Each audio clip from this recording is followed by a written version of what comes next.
everyone, welcome back to my YouTube channel. If you're new or if you're stopping by for the first time, please consider subscribing, like, share and comment on this video. Don't forget to press the notification bell so you can be notified every time I upload a new video. If you're a returning subscriber, thank you for always supporting this channel. As you can see already on this title, today I'm here to talk about how you can change your sponsorship if you're in Qatar. I know some people, they always struggle with companies, like they don't want to give you an NOC, and so today I have a guest who will share her experience, which I think will be very, very helpful. So make sure you watch this video till the end.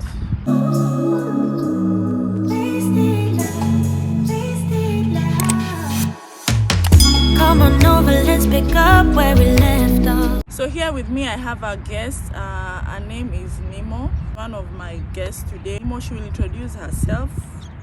Hi guys, so today I'm a guest at Babra's video. So yeah, so guys, so Nemo will share some of her experience that she went through changing sponsorship.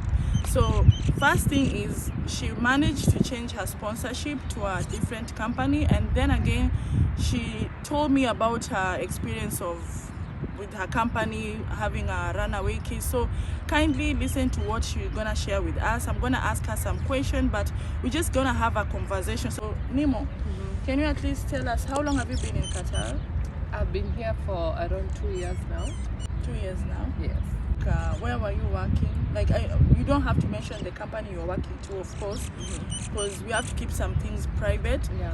But I just want to know on which sector were you working, like in hospitality, because a lot of people who always struggle with changing sponsorship, most of them they work with hospitality, like restaurant. But I want to know, what have you been working under, which sector? Like, I've been working under let's say hospitality, because the company is a hospitality management, so they kind of take us to offices and manage there, like an office girl, tea girl, like okay. Yeah, it's like I think I've talked about the same thing on my channel before.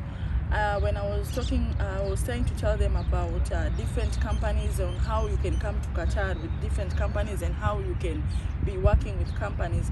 I think I mentioned something like that sometimes you can come here and I don't know how they call these people, but it's just a company that will bring you to Qatar, and then they will be supplying you to other companies. So you are not working with these companies direct. You are under someone's, you are under some company sponsorship. Yes. But then they supply you to different, maybe events, maybe offices or something like that. So that's where she has been working, and it's under hospitality. So what were the challenges did you have with the job that made you want to change? The challenges that I had were so many, so I couldn't tolerate them. I just decided that I'd rather like try something else and see how far I can go when I'm here, rather than going back to my country, then coming back again. Because when you go back to your country, you have to pay commission. Yeah, first of all, I want to ask you, by the way, that's a very important point. I want to ask you, did you have to pay for an agency? Because a lot of people always ask me for the best agency in Kenya. Yeah. I didn't come to Doha with any agency, so I always want to know. I've mentioned one agency already on my channel, so make sure you watch that video. I'm gonna link it here. I've mentioned that on my channel, but I really want to know, because she has a YouTube channel. I will link it on this video as well. She mentioned which agency she came with. I've watched that video already, but I just want to hear how through my channel. Which agency did you come with, and did you have to pay or something like that, and how much did you pay?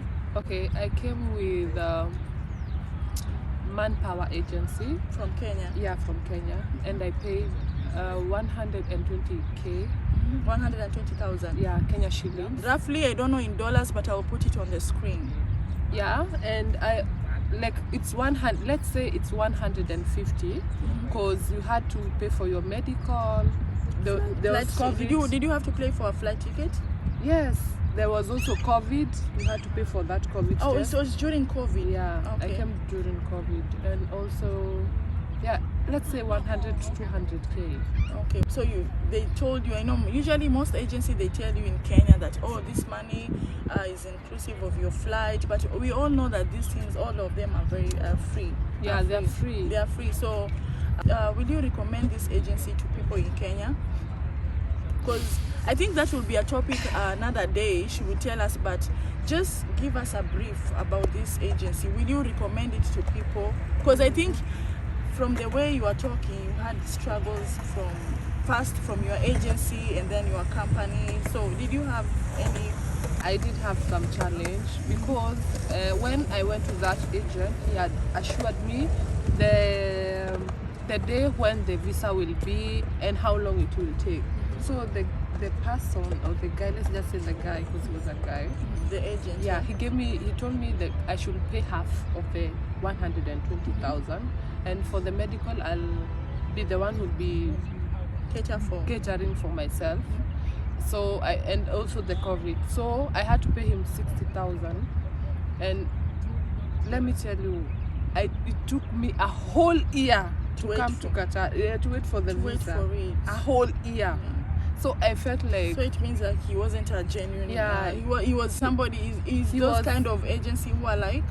Yeah. But did you have to follow up for you to come here? You had to... I followed up. I had to I had to push him. Do you mind mentioning the name of the agency? Maybe because you never know. Maybe there are some people who are maybe looking for agency and they might end up... Because I want to just be transparent with everyone here, because if you've passed through something that you regret now, it's better that we can help somebody who is out there before they go to the same. Because the best agency that I know, I mentioned, because I had to ask a lot of people out here and they told me about this agency. A lot of people came to Qatar through this agency. But if you don't mind, if you can mention the agency, it will be very nice if you remember the name. I can. It's called PGA Manpower. PGA Manpower. They bring people here in Qatar. Yeah, they bring people here in Qatar. And you pay 100 and something. Yeah, it depends with the kind of job you're coming with. So they'll ask you which type of job are you coming with. It's barista, a different amount. If it's a cleaner, different amount. Security, different amount. So I want to know the same job that they told you are coming with, because the biggest challenge people face with this agency is the job they will tell you from Kenya that this is what you are going to do. It's not the same job you will come here and do. Exactly. They will tell you like, oh, you are coming here as a waitress, and then once you arrive here, you realize, oh, I'm a cleaner, I'm what? Did it happen to you the same way or something? Yeah, it did, because he told me I'm coming as security. As security? Then when the day I'm checking the papers, the ticket and all that, I come as a cleaner or a tea girl, and I was like, I asked him what happened, look at the salary. Oh, the salary was also different? It was different. Then he told me, since it's the last minute, you can't change. No choice. Yeah, I didn't have any other choice. So your challenge started with the agency, and guys, she has mentioned the agency name, but still I'm gonna put it on the screen for you just be careful, because you see she said she had to wait for almost 1 year and she had to push this agency. But then again, last minute she realized the same job she was trying to come with to Qatar is not the same job she was signing the last minute, but she had no choice but just to come. So from there, that's when everything started. I think that will be another topic, or if you want to know more story about the agency, kindly, I'm gonna link her YouTube on this video. Go and watch it, or maybe I'll do another separate video with her and she will tell us more about that. Exactly. So when you arrived in Qatar, the company you came to work with, did you get this, everything the agency was telling you, was it the same thing with the company? Like, was it strict? What made you want to leave the company? Because a lot of people always ask me.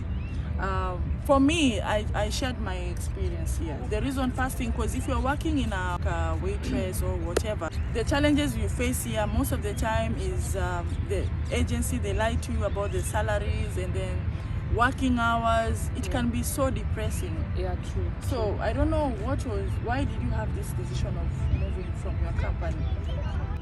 One, I felt like I don't deserve such treatment. I felt like I'm not supposed to be in that place, and I felt like I'm not growing. Because when you're somewhere and you feel like you're stagnant, you're not growing, you have to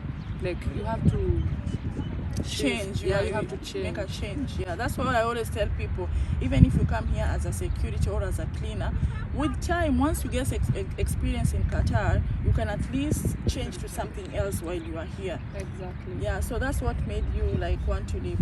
And when you are signing the contract, because for me, I always tell my subscribers, when you come to Qatar, when you're signing a contract, most of the time from Kenya with the agency, they will give you they will tell you different things, and when you come here, you are signing a different contract. So did you have any problem with contract or anything? Wait, or after, because we always have a probation period when you come to Qatar. Did you have any issues? Yeah, I think that was the most challenging thing. Because when I was in Kenya, I never signed any contract. The agent signed my contract. I guess he forged my signature. He signed my contract. Then when I came here, I signed another contract. And when we asked for a copy, the company refuses to give you a copy because they know they're doing the wrong thing. Was it in Arabic or what? It was both in Arabic and English.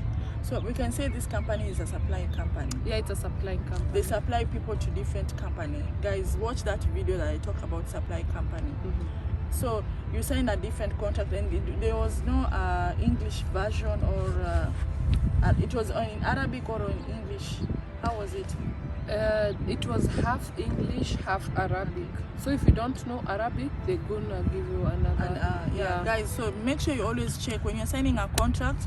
At least check if it's in Arabic. Can you understand? If you understand Arabic, then well and good. But if they don't give you an English version, then don't sign, because you'll be signing something that you don't know. Yeah, true. So was that the challenge that you faced, that you signed some things that you didn't even know?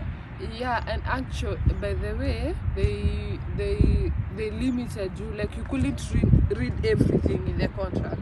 So you are given just sign, and somebody's standing. It's like they're doing illegal stuff. Like, why are you standing? Let me read. Let me understand what I'm signing. There used to be like, you're signing something you don't know. Hurry up! They rush you. So that was the first red flag. Red flag. So did this company have? Because most companies here in Doha, when you come to work in Qatar, you will have 3 months probation and then 6 months probation. After how long did you feel like, okay, I don't want to work with this company? From the beginning. From the beginning, because I understand you, because you said from the agency in Kenya, of course that was already the first red flag, and then you come here, you don't like the company. So our main topic today is we just want to know how you manage to change your sponsorship, because a lot of people struggle, because you might come here, but guys, again, I will say this, even though she had to stay in that company for almost 2 years, right? Yes, to change. If you sign a contract with any company, I'm not here to advise you to come here and then after 6 months, after 3 months, after I don't know 1 year, you want to change. Once you sign a contract, you have to finish your contract. Yeah, once you finish your contract with that company, then from there you can at least transfer or change. If your company is good enough, some companies are very good. She was not lucky, she didn't get a good company that can allow her to transfer. But some company, once you finish your contract after 2 years, if you sign your contract of 2 years, they allow you to look for another job if you want. But some companies, they don't allow you. So guys, I don't want to mislead you. Kindly. 1 year. One year, impossible. you have to 6 figure. months, It's very impossible. Even if you go to a labor office, they will tell you like, no, 1 year you cannot transfer. You have to finish your probation, which is 3 months, and then 6 months, and then finish your contract. From there, you can start your transfer if you want to go for another job. So that's our main topic today. I want to know how she managed, because some companies here, they will never, even after finishing your contract, they will not allow you to transfer. They will not. They will tell you, if you want, we brought you to Qatar, you have to go back to your country. So I just want to know, because I know there are so many people, maybe they've been working in a company for 6 years, 5 years, 4 years. They want to know how can they manage to transfer. Apart from that, because I mentioned she had a problem with the sponsorship. So she had they put for her a runaway case. she was not working in a house. She was working in a, you know, a supply company, yeah. a company that is you have freedom. Because you know, when you have freedom, they are not supposed to give you a runaway case. Yes, But I think because she had a problem with that company, they had to do this because she wanted to leave the company. She was just fed up with the company. So I want to just know, how did you manage to do this? Because even me, I was shocked because we always know this is impossible to do it. You have to leave the country, go back to your country, and maybe come back as a fresh. That's how it works. The company, they will just let you go, cancel your visa, and then come back. How did you manage to do it? First of all, when you want to change your sponsorship, let me advise you. In 1 year, I felt like I should change my sponsorship. That's when I started this story of changing my sponsorship. Because you were fed up. Because I was, it's enough. Enough is enough. So let me tell you, you have to spend the whole 2 years complete. Then after that, you find your sponsor, like another company that's going to accept you. It's willing to accept, no matter how the situation will be. So you have to be patient too, because it needs somebody to be patient, because it might take you like almost an year to change your sponsorship. So I had to pass through some challenges. So I guess maybe we can talk. You had to pass like challenges of maybe, because how long was your contract? When you were signing your contract, I want to know how long was it? Because some contracts, some people, maybe it's 5 years. So maybe yours was 2 years, but your sponsor still didn't want to leave you. Yeah, it was visa. The visa, The visa is 5 How long years. was your visa? 5 years. Yeah, Mostly 5 years. visas are always 5 years. Yeah. But the contract that Was you 2 signed years. was 2 years. Yes. So your contract was done. Yeah, it was done. And your company didn't want to give you an NO. So there is this something called, because she wanted to transfer to another company to work with a different company.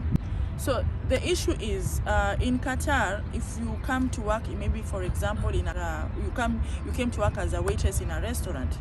If you want to transfer, maybe you are working in a restaurant and you want to transfer to a security company, there is this something, these two companies, they have to come together.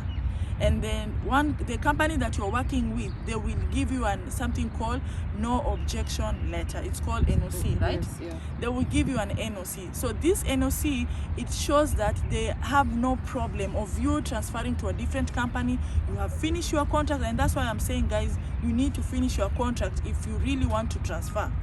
So they will see that we have worked with this person. Even if they are a good company, they can give you a nice recommendation to the other company. Exactly. So this NOC, once they give you the NOC, and then maybe you've been looking for another job somewhere else, you will take that NOC, because that company will always have to ask you for the NOC from your company. And then you'll take this NOC to them, and then they will go to the labor, and then that's how they will swipe. They will swap the sponsorship to you, I don't know if you get that, guys. So that's how it's supposed to work. But for her case, she could not do it. Her company could not give her NOC. They could not allow her. They told her, you have to go back to your country. We are the ones who brought you here, and this is our rules. You signed these rules, so we cannot do anything. So she was left with an option of maybe staying with that company or going back to Kenya. But you didn't want to go back to Kenya, right? No, I didn't. I just wanted to. You wanted to stay in Qatar and get a job. Yeah. So during that period that you were struggling with your sponsor to give you an NOC, because I know the only thing you were struggling with your sponsor was to get the NOC for you to allow you to go to another company. During that period, did you try to look for other jobs? Were you getting jobs and then these jobs were asking you for an NOC, or? Yeah, I did. Most of these companies, they ask you for an NOC, but if they don't hear you don't have an NOC, they just leave you. They just leave you. Yeah. But let me tell you, if you want to change your sponsorship, if you want to change from waitress, you cannot change from waitress to waitress. You have to look for another occupation. It's either from waitress to secretary or receptionist or any, but don't change waitress, security. It is not even allowed. It's not allowed. Yeah, it's not. How did you get to know this? Like when I was told. You were told. Yeah, when I was changing. When you are changing. Yeah, because I was trying to.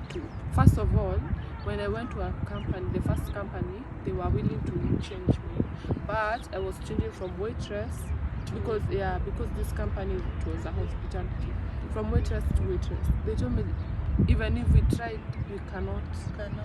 Yeah, this is something new I didn't know. Yeah, it's true. So if you want to, if let's say for example I'm a waitress, I'm working with this company as a waitress, and maybe for instance I want to go to work with another company, and they are willing to give me a job but also as a waitress.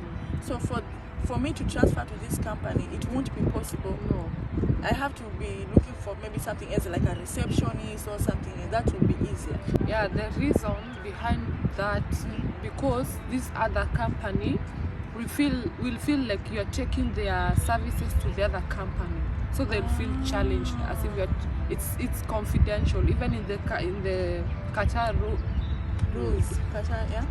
The Qatar laws, it's confidential, so they cannot. It's not allowed. It's not allowed. Yeah. So yeah, that's what we are. Okay. So, but did you manage to get a job? Maybe was there any company that was willing to transfer you, or was willing to take you to them? Yeah. They were with me all through, even when I received a runaway. So how did you manage to get, guys? I know this video will be long, but in case this video end up to be long, make sure you watch a part 2. There will definitely be a part 2 of this video. This is a very, very interesting video. I know there are so many people struggling with this. Maybe you are a very good person, and maybe because you just want to, everyone wants to grow, you know. Everyone wants to grow, and maybe your company doesn't want to give you a transfer, and then they always get issues with you. And I know one lady who had the same case as her. The sponsor had to put a runaway case for her, so it was a struggle because you have to go through police issues and everything. Exactly true. So guys, this video might be very long, so in case this will be a part 1, make sure you watch a part 2, because now she will explain to us how her sponsor or whatever happened with her company that they gave her a runaway case. Because I really want to know, because I know if you have a runaway case, most of the time you have to go back to your country. Yeah, you have to be deported. You have to be deported. You are deported. You have to be deported. But she managed to just move out of her company and go to a different company. So guys, if there will be a part 2, make sure you watch the part 2, please. Make sure you watch the part 2.